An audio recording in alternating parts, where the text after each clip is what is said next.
better get ready.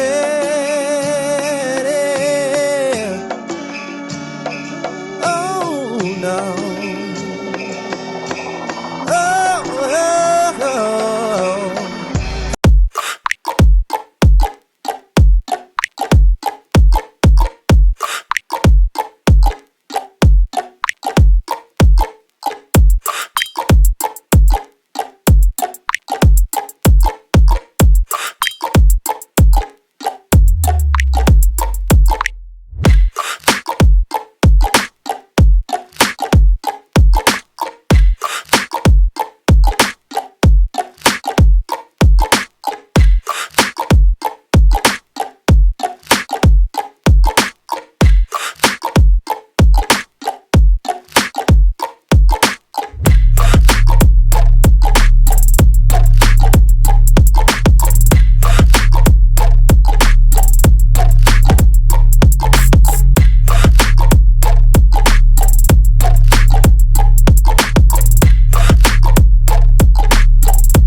Hello and welcome to Qadash Farm.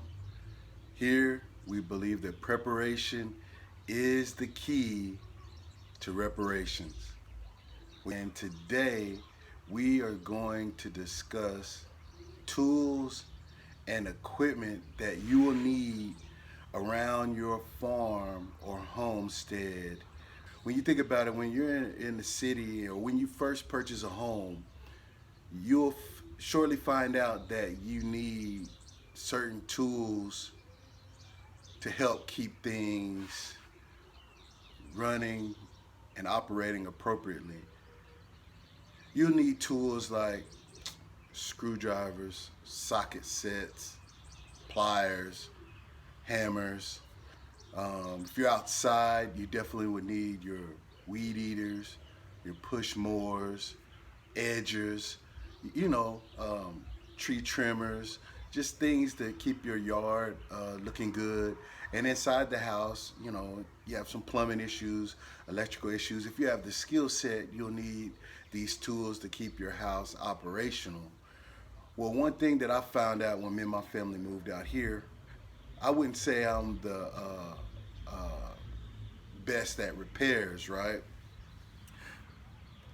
Home warranties, right? You always call a professional to come out and do it if you have the funds and resources to do that. Well, what I learned, dealing with the neighbors that I have out here is the way you save money is learning how to do things yourself. And there's 3 areas that I want to discuss today that you're going to always need tools, some kind of tools to fix things when they are not operational. You're going to need tools around your animals. You're going to need certain tools at the minimum for your garden and definitely for your home, similar to when you were in the city. So let's start with your home. Definitely you're always going to need your socket set, hammer, pliers. What else you're going to need around the home? Any basic tool, your Allen wrench sets, definitely your Allen wrench sets you're gonna need in the house, because a lot of things that you'll buy or things that you'll put together are using Allen wrenches, right? Needle nose pliers, anything that you would need to fix anything on your home in the basic tool kits, right? You can buy a tool kit with various tools in it, definitely tape measure, um, a balance, those are kind of the tools that you'll need around the house, right? Just your normal, everyday type of tool. Well, when you get in your garden, you're gonna need things like shovels, uh, hoes. Uh, you're gonna need your rakes to rake things out. All of your little planting tools. You're gonna need those pruning scissors. Uh, all those things that you would move, and you don't have a garden in the city. And if you do, though, a lot of the tools will transfer with you from the city to the country. But when you get out here, you're definitely gonna need a lot of tools for the home because you're gonna learn how to fix things yourself. Uh, you get your own garden. You're gonna want to know how to grow your own garden. So you might even need a tiller, right? If you're trying to plant directly into the ground. It's equipment you'll need. If you don't have it, raised beds. You'll have to get you the equipment to put together raised beds. And then the funny thing is, you'll have a whole bunch of land, but you might not have good dirt and fertilizer. So you have to go buy fertilizer, dirt, peat moss, all these kind of things to make your plants and your fruit grow, right? And so when you think about tools and equipment, when you move and you think, oh, I want to get some land or I want to go move to the country, well, you got to make sure you have the tools and equipment to survive, right? So let's think about your animals, right? You go and buy some cattle. Well, you got to make sure you have one, your fencing. Then, two, you got to have the corrals. You got to have the shelter for your animals. You got to be able to get close enough to your animals to vaccinate them, deworm them.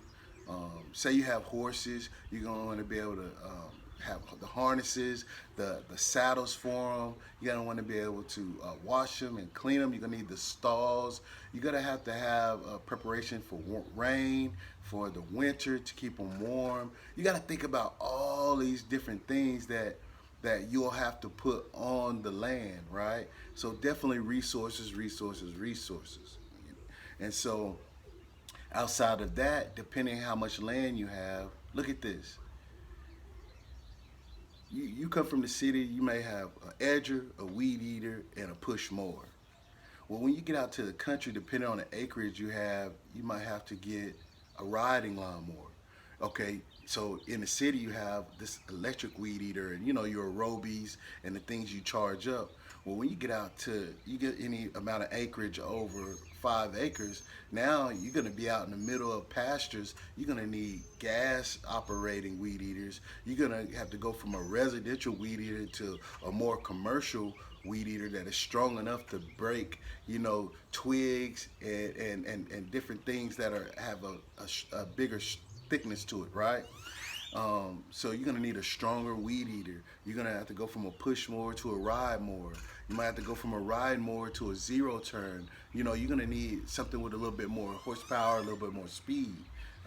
Think about this. If you have close to 10, 20, 100 acres, you're gonna need definitely some kind of tractor with a mower or a bush hog on the back of it, something that you're gonna need that has, they have things with like 15-foot wingspans that just kind of come out like bat wings, and you could cover a broader, for each pass, you can cover more ground, right? So these are things you're gonna need, right? Hey, if you have the resources, you might need a skid steer, or you're gonna need something that you can scoop a lot of dirt up. Maybe some kind of small tractor with a scoop on the front, right? All these kind of tools and equipment that you didn't have or didn't ever know you were gonna need. When you move out to the country, it poses more challenges to you, to where you're gonna need more things to function and operate and keep up, right? You remember I told you in the other video, you could have a home warranty, but it's nothing to say that the contractors may not be available. It may be only 1 or 2 in a 3-county radius, just depending how close you are to a major city. The further you are from a major city, the less contractors there are. So then you'll have to start doing things on your own. You have to start buying more equipment, more tools. Um, but I have an eight foot trailer. I probably should have bought a 25-foot trailer, right?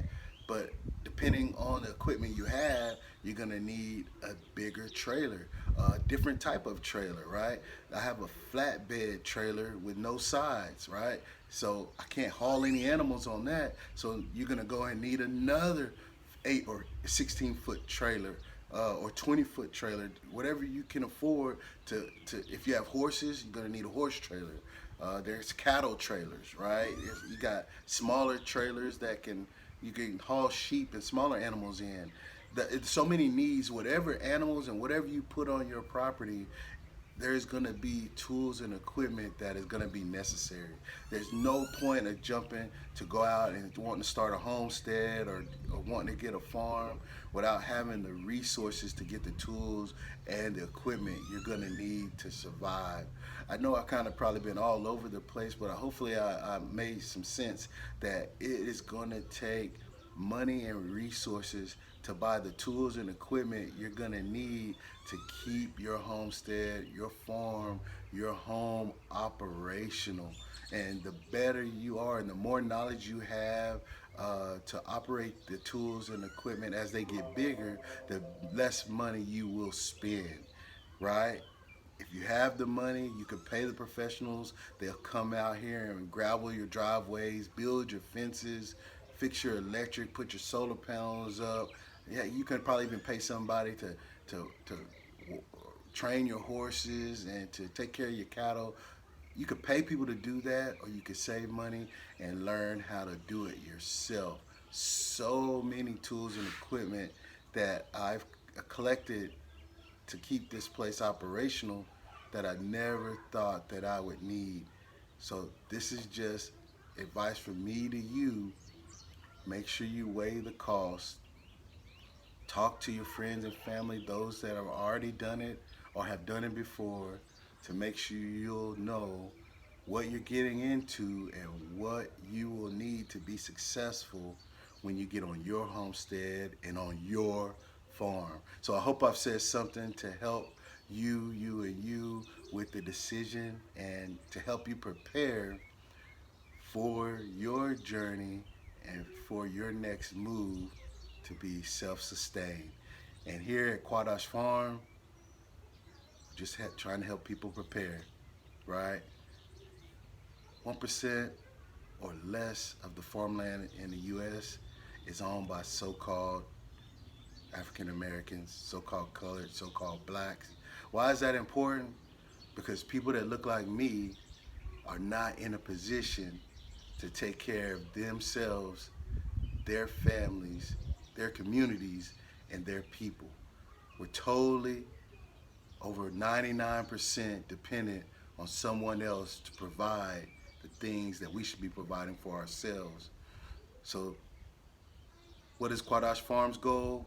Is to help people prepare to make that decision so that we can become self-sustained. So until we see each other again, you got to get out, you got to get your hands dirty. Closed mouth don't get fed, and you can't expect something by doing nothing. Y'all bless.